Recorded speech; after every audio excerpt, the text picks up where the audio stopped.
Hello, Internet! I'm gonna talk about the Batman movie. So if you don't want it spoiled, go away. Because that's all I'm doing. That's it.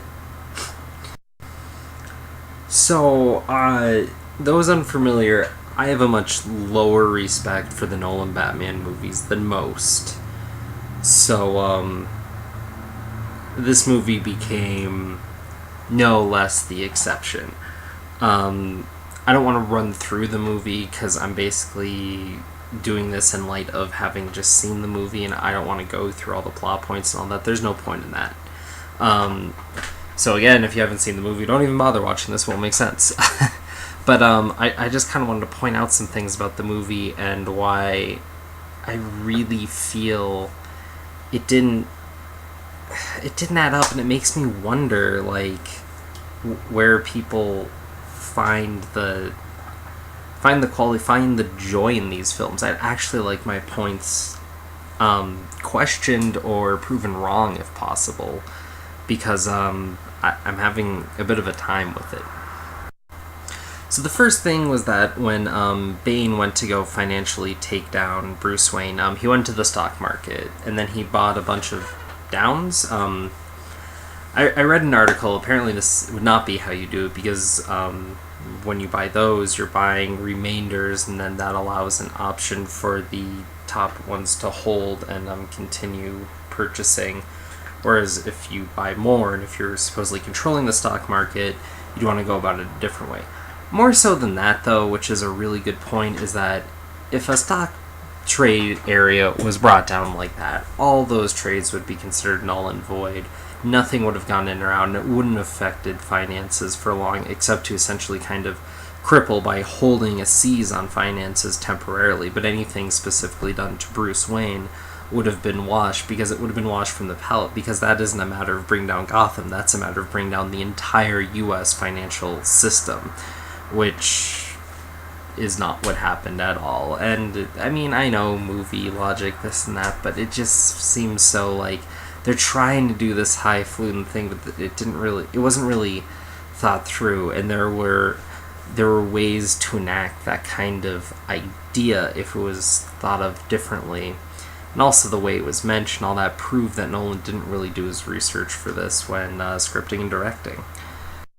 Speaking of research, I just looked it up. It's Nolan, his brother, and a guy named Goyer who did the script for this movie. Goyer, interesting, also worked in like the Call of Duty stories, which kind of brought some of the rest of that movie to light for me. I will say there were bits of the science that really bothered a couple of my roommates. That didn't get to me so much. That felt within the realm of movie logic. I also think they heard fission when I believe they did say fusion within the movie, which makes, believe me, a lot of difference. But these are mostly nitpicky things that I'd say, okay, it's movie logic, whatever. What grinds me more is the movie was going relatively well until a point. I will say, one thing that made it a bit more better for me is I noticed when Bane makes his big speech and he kills the physicist, it really is a metaphor for physics dying within the movie, because there had been a realm of realism that was held pretty much in the movie, and once that happened, pretty much, that's when it kind of went off the rails. But the point where the movie just fell apart for me really started right after, the cops got out and they all come out and they seem to be relatively clean for having been locked up for months. They come out and they charge down the middle of the street in broad daylight, and Batman comes in the middle of it in broad daylight and just gets into a punch out, and it's not Batman. It was just so weird. And then after this whole bit where arguably narratively they were breaking it, the whole idea of it's a fight, not a dance, the whole fight with Bane really kind of broke that ideal, and was also kind of annoying from just a fight standpoint. It's like, I'm gonna punch him in the gut. Oh, that didn't work. I'm gonna punch him in the gut again. And it was like Batman using the brute force method, which Batman never uses the brute force method. And this guy has a huge, like, grill on his face. At a certain point, if you're in a deadlock fight with a guy, you take that thing and smack it against the metal railing, which would have fucked him up. So that was annoying. Also, the physics of the jump when Batman makes the leap was annoying prior to that point as well, due to the fact that if you notice kind of the way he jumps, he just kind of makes this, he stops and jumps, just kind of flat-footed jumps. When he makes the leap without the rope, he does what you'd naturally want to do regardless, where you kind of, if there's the ledge, you kind of do, and then you use your foot here to kind of spring off, so you're not actually jumping till you're here, and you also have all your momentum there. That way you're much more likely to grab, although a lot of people would probably slip due to the way that you grab, and you need to hoist yourself up. But that's just a matter of climbing and whatnot. But it was kind of annoying to see that jump and be like, well, he's not gonna make it like that, doy. So, but beyond that, okay, so Batman goes and he charges down the middle of the street to start knocking Bane in the gut again, except for this time he has more chutzpah or something and knocks him to the building. And, okay. But then we have the whole Talia twist, which was, I'll admit, it was an interesting twist, but it robs the movie of the point. They make this whole point, like, about Bane's mask, you know, who are you? Why do you wear the mask? No one knew who I was before the mask. Like, okay, but no, there's something else going on there, and they're toying on this perfection of humanity, but over, like, the idea of privilege versus being forced to do it. Batman forced himself to do it. They made a big point of that in the first movie, so it kind of robbed the first movie of some of its point. Also, the fact that, I mean, they do this whole thing with Ra's and playing in so much from the first movie.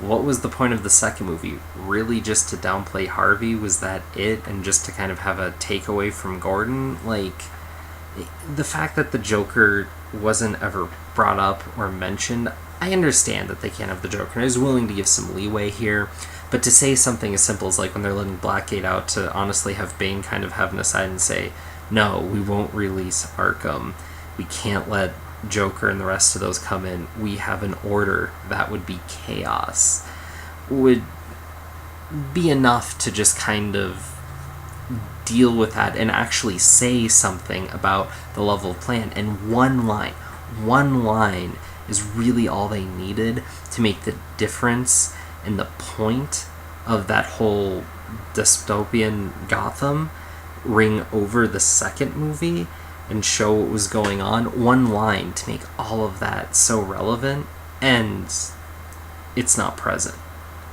That's, for the fact that this is being viewed as a trilogy, that is just robbing your second movie of any poignance to this whole thing, which also robs this movie of being any grand, real finale, because it doesn't really realize from where it's coming, which is annoying. I really have a feeling behind the scene this movie was victim to just rewrites and a bit more editorial control in producing, and just wasn't what it should have been, is my guess. Also, I mean, there's a few unseen coincidences that really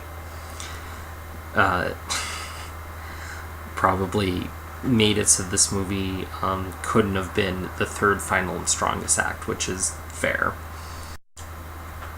And then there's the point where Batman knocks down Bane and says, "You have my permission to die." At that point, not only was it ridiculous, but it made it not a Batman movie at all.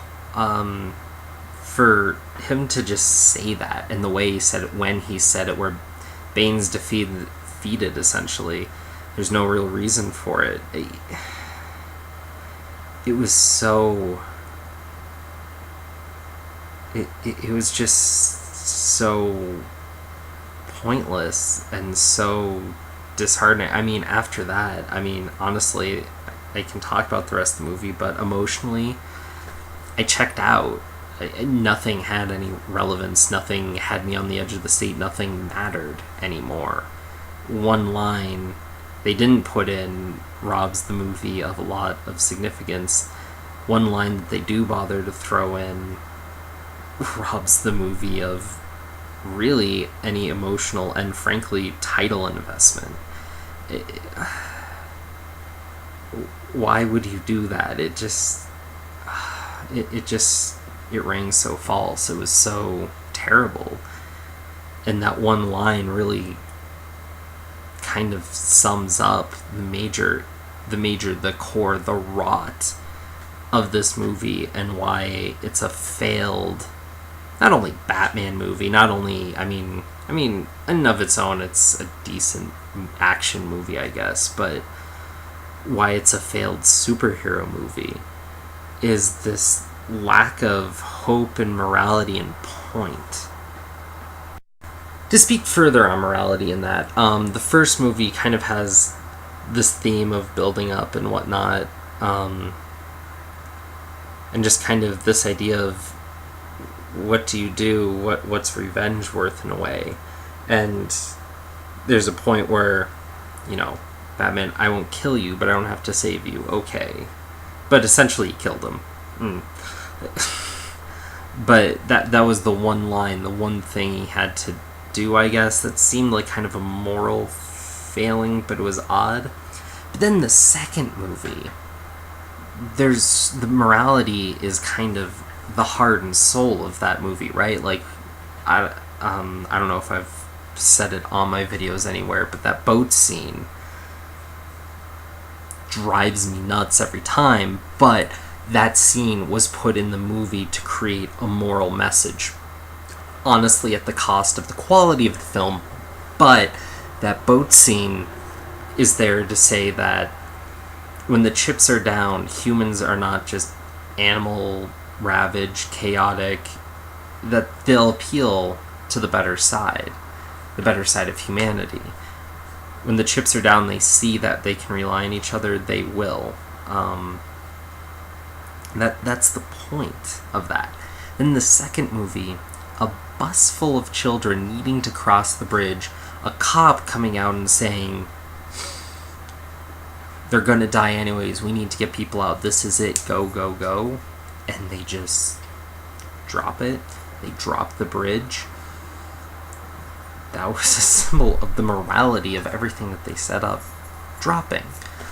I'm sorry, Gotham criminals won't push that button, but military officers will drop a bridge, essentially executing school children in a bus off the good word of someone that they essentially know and feel that they can trust. That feeling's there in that scene, and they just drop it. What's the point of the movie if you have Batman coming in, there's that sense in that building, and the people can't aspire to their better side in the presence of the hero? What does that say about the hero? And that's a good philosophy, and if they really played on that idea in the film, if they really meant that in the film, if they meant to go there, it probably would have been a stronger film. But they didn't have that thought. There was no level of design of that within the film. It's just lacking in that sense, and it's just there to build tension and to make it more dramatic. And so then you have Batman lifting the bomb and then reenacting 9/11 to save us all when he blows up the buildings. What? And then he has a fusion bomb and knocks it, and that doesn't set it off, and then he manages to survive. Also, I don't really consider it a happy ending when, yay, our water source is irradiated. Hooray! All our troubles are gone. It wasn't a victory. It rang hollow. The fact that he survived at the end, how? That wasn't an explosion he escaped. That was a nuclear detonation that he was essentially right outside the eye of the storm on. No, I need an explanation. it it felt so false. And also then Alfred getting his fantasy at the end was the most just like, oh, we have to sit through this now, even though we know exactly how this plays out. And then they have the whole bit with the potential Robin idea at the end, which there's no reason for. It would actually be stronger for him to say, I stood up, I did this, and I'm a face in Gotham, and I'm here to talk about it, considering they spent the whole movie with the whole Dent ideal talking about false idols, essentially, and having someone to stick around and talk about the truth and being present and there, and that being the real state of Gotham and what Gotham actually needs in a way to kind of give closure to the idea of Batman would